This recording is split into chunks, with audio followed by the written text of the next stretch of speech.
avec l'aide d'Hachem, nous approchons du jour de Shavuot, nous sommes presque à Shavuot, ce grand jour, ce jour extraordinaire, je dirais le jour le plus grand de l'histoire du monde. Le plus grand de l'histoire du monde. C'est le seul jour de l'histoire du monde où Hachem a parlé de façon intelligible à tout un peuple.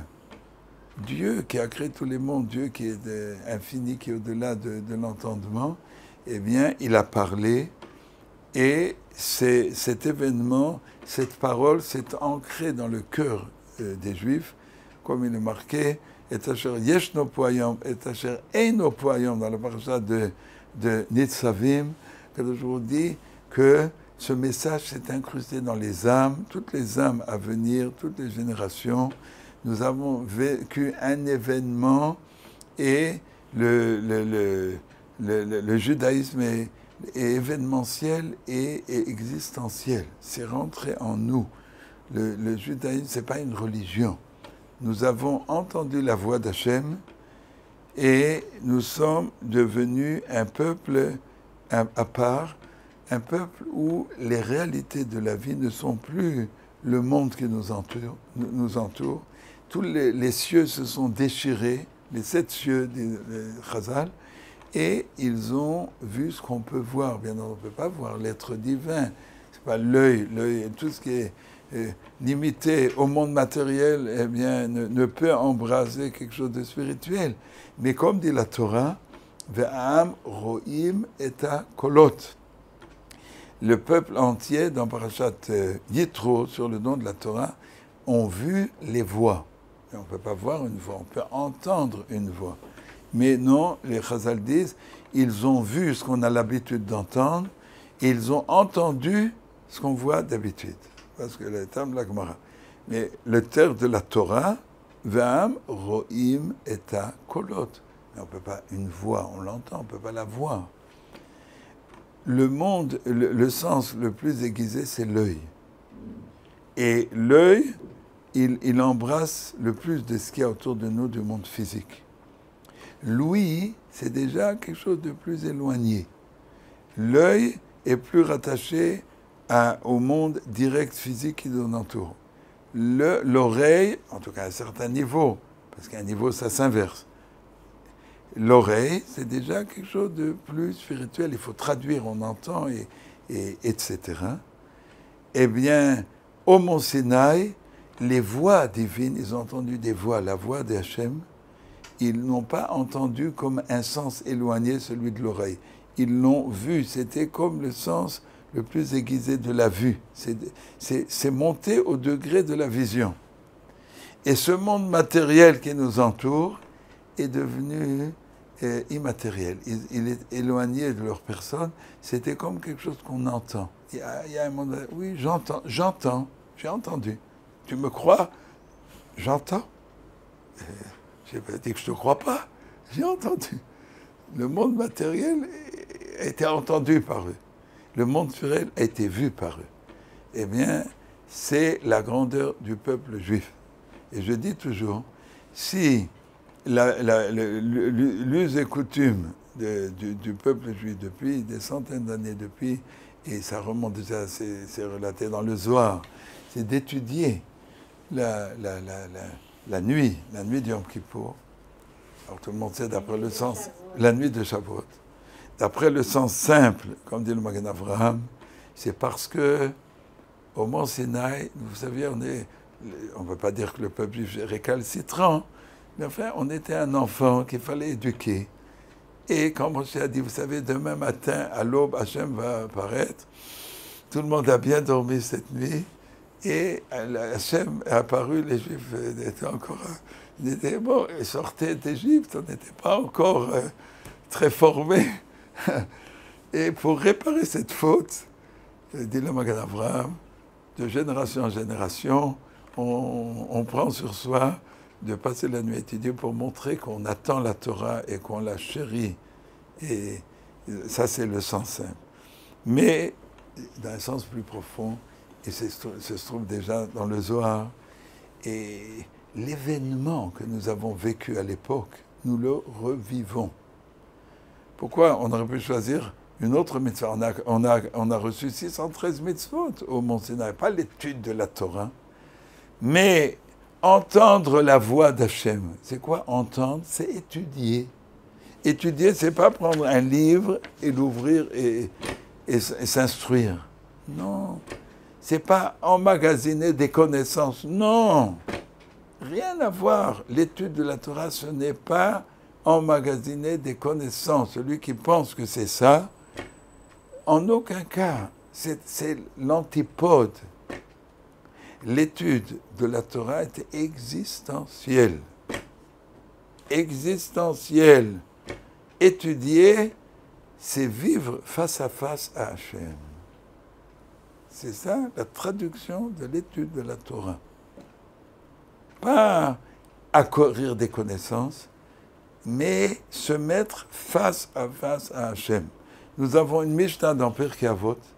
Celui qui oublie une parole de la Torah volontairement, Kol ha-shochar davar ad sheyasireh milebo, davar ha-rezeh mitrayev benafsho, il est comme coupable de mort de main divine. Pourquoi? Parce qu'il est marqué, la Mishnah dans Pirkei Avot, les traités des pères rapportent, le verset de la Torah de Parashat Vaetranan concernant le mont Sinaï, une des 613 mitzvot, reconnue de tout le monde, une des 613 mitzvot, on est riche, on a 613 diamants, c'est l'interdiction d'oublier le jour du don de la Torah et de se souvenir comme si on l'avait vu aujourd'hui. Ishamer, pen tishkar et advarim asher ra'u einecha, prends garde de ne pas oublier les choses qu'ont vu tes yeux. Voilà ce que dit la Torah dans Parashat Vaetranan, le jour où tu tenais au mont Sinaï, le jour, n'oublie pas, il y a une interdiction d'oublier, on doit toute la vie se souvenir, on est un peuple à part. On a reçu la Torah face à Hachem. Bien, la Mishnah nous dit quelque chose qui semble absolument incongru et incompréhensible. Celui qui étudie un texte dit, bon, d'accord, j'ai d'autres choses à fouetter. C'est intéressant, mais le journal économique m'intéresse plus. Allez, c'est pas grave, on n'a pas besoin de retenir des... Transgresse l'interdiction de ne pas oublier le jour où c'est tenu au Mont Sinaï. Mais je m'excuse. On ne voit pas le lien. Quand on étudie, ça n'a rien à voir avec le jour où on était au Mont Sinaï. On étudie, c'est une transmission, mais on n'a rien à voir avec le jour où on est... Non. Lorsqu'on étudie un texte, n'importe quel texte, lorsqu'on entend un shiur d'un rav, lorsqu'on parle avec une chavrota, c'est la voix divine qui est en train de passer jusqu'à nous, jusqu'à ce jour-ci. Et c'est un verset en toutes lettres dans la parashat Vaetranan, Ve'am, les marqués là-bas, ils ont entendu Kol Gadol, une grande voix, Velo Yasaf. Alors le Sifri, le Midrash Tanaïk, donne une des deux explications, Gadol Velo Yasaf, c'est une voix qui ne s'arrêtera jamais. Et au début du 6e chapitre de Pirkei Avot, il y a marqué, il y a une voix qui sort du Mont Sinaï tous les jours et qui dit malheur aux personnes qui n'étudient pas et qui méprisent la Torah. Et Rav Dessler dit que si on fait bientôt, on peut entendre cette voix, mais la voix de Dieu ne s'interrompra jamais. La Torah n'est pas une étude livresque. La Torah, c'est un face-à-face avec Akadosh Baruch Hu. Et cette voix, elle passe dans la bouche du maître ou de deux personnes qui étudient, ou même celui qui étudie à travers un livre. Ce n'est pas un livre de science. La Torah, c'est une lumière, c'est un feu divin. Et lorsqu'on est en contact de ce feu divin, on est embrasé. Et c'est pour ça, je l'ai déjà dit, on en Volbe, la quasi-totalité de ceux qui reviennent à la Torah dans les dernières dizaines d'années, on ne parle pas il y a 50 ans, ce n'est pas une recherche intellectuelle. C'est parce que le monde aujourd'hui dépite, le monde d'aujourd'hui est triste, les gens sont abattus, ils n'ont pas de raison de vivre, ils n'ont pas de joie de vivre. Et on voit que tous ceux qui sont attachés à la Torah ont une vivacité, une joie de vivre, un entrain. Et il dit, je t'en supplie, fais-moi, donne-moi des bribes de cette joie de vivre. Parce que la Torah, c'est un feu, c'est un feu. On est face à face à Akadosh Baruch Hu. C'est vrai jusqu'à aujourd'hui. Et donc, celui qui oublie quelque chose de la Torah, eh bien, il se retire du mont Sinaï. C'est comme s'il n'est plus devant le mont Sinaï. Celui qui étudie vraiment, il est au mont Sinaï. Ben, c'est quelque chose d'extraordinaire. Et c'est pour ça que je dis, on ne peut pas parler de religion juive. Vous avez toutes les grandes religions, les religions monothéistes, voilà, on vous dira il y a la religion juive. Non, il n'y a pas de religion juive. Ce n'est pas une religion. C'est quoi une religion? Vous avez une vie organisée, la vie, et vous avez quelque chose qui copule la vie, quelque chose qui est, voilà, qui est un peu élève, mais voilà, avec certains rites et ça. Non. La Torah est existentielle. Chaque instant de la vie, c'est de la religion. Nous vivons au contact d'Hachem. Le peuple juif a été élevé à Matan Torah, où désormais, tout ce qu'on fait, c'est considéré comme un lien avec Hachem. Nous avons les mitzvot. Nous avons aussi les choses permises, qui ne sont pas des mitzvot. Mais comme dit le Gaon de Vilna, dans le monde futur, l'essentiel de la rémunération, c'est pour les choses qui ne sont pas inscrites, qui ne sont pas des mitzvot claires. C'est les choses du domaine du permis. Dans le domaine du permis, on peut ou être sans lien avec Hachem, ou être continuellement face à face avec Hachem. Dans le Pirkat Amazon, on a la mitzvah de mentionner le Brit Mila, la Brit Mila, on le dit dans la deuxième bracha sur Haaretz, et la Torah. Et la Gemara, c'est dans Brachot Memtet 49 au verso, la Gemara dit on doit faire précéder la mention de la Brit Mila, parce qu'il a été scellé 13 alliances sur la Brit Mila, dans la paracha où Dieu a donné à Abraham, il lui a dit 13 fois Brit, 13 fois, et la Torah, il a été enseigné 3 fois qu'il y a une alliance avec la Torah. Et donc, la Brit Mila et l'alliance, la Gemara dit que nous avons une alliance avec Hachem. L'alliance de la parole et l'alliance du membre de procréation. Cette alliance, c'est une alliance de proximité. La Torah, elle englobe tout. Mais elle va jusqu'au monde physique où la Brit Mila, c'est le symbole que tout le monde physique, en fin de compte, il va être intégré à la Torah.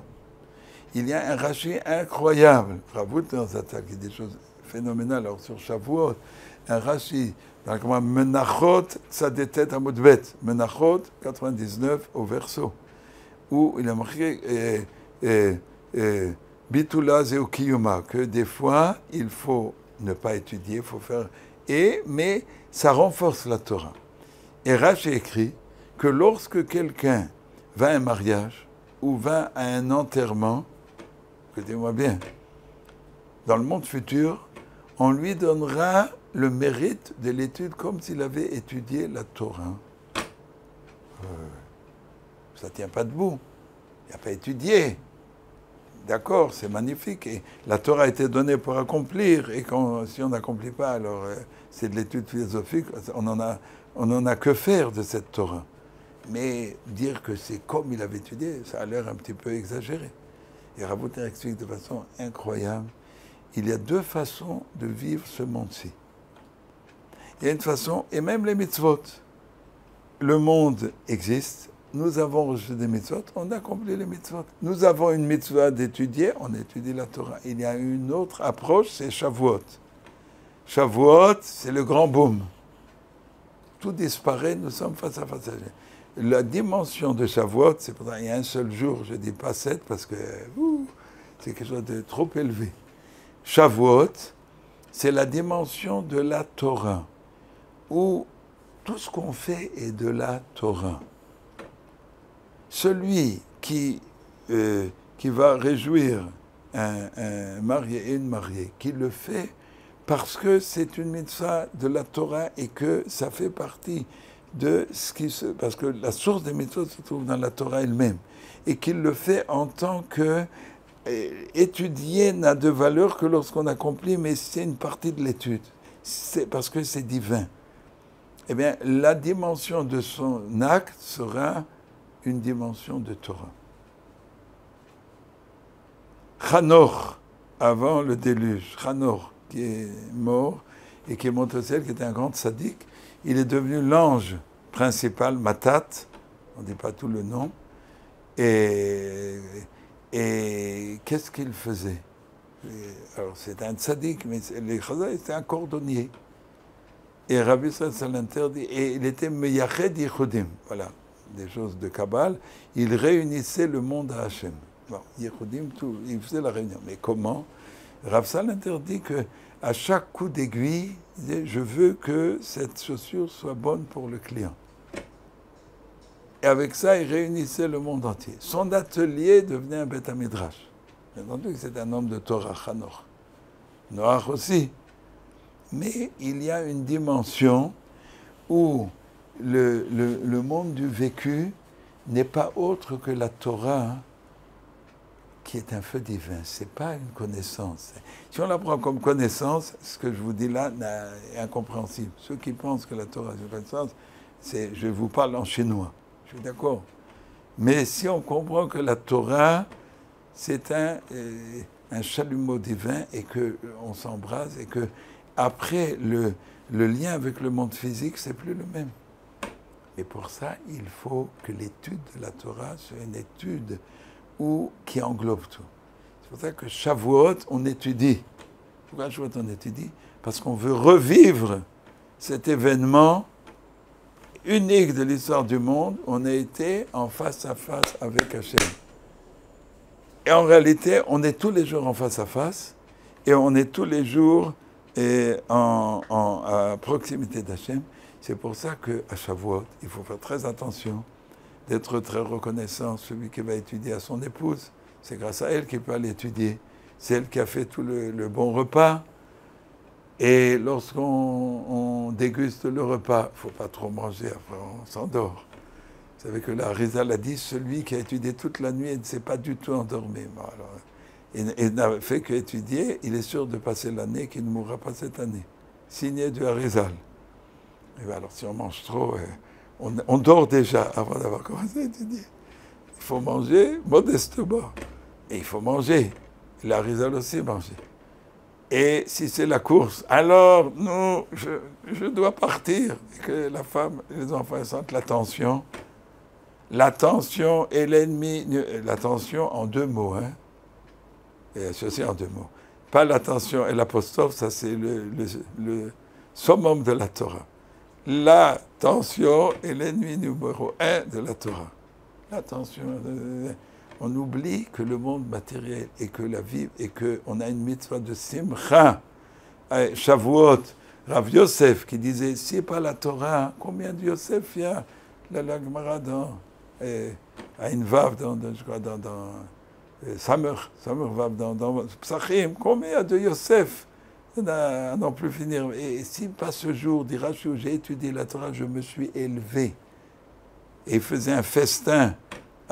Et la Gemara dit, tout le monde est d'accord, à Shavuot, on doit bien manger, on doit le monde matériel, parce qu'au contraire, la Torah vient amender le monde matériel à condition de ne pas s'y enfoncer.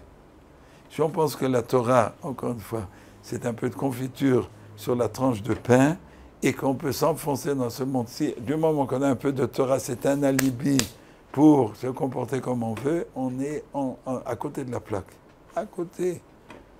Mais si la Torah est vraie et qu'elle nous élève et qu'on la vit intensément, eh bien, réjouir sa femme, réjouir ses enfants, se réjouir, j'avoue être reconnaissant, c'est traduire la Torah, l'événementiel, l'événement, Hachem apparaît, montre que tu vis la Torah. Ce n'est pas des théories, ce n'est pas des chimères, ce n'est pas des belles choses, c'est vivre d'une façon où on est en proximité totale face à Hachem.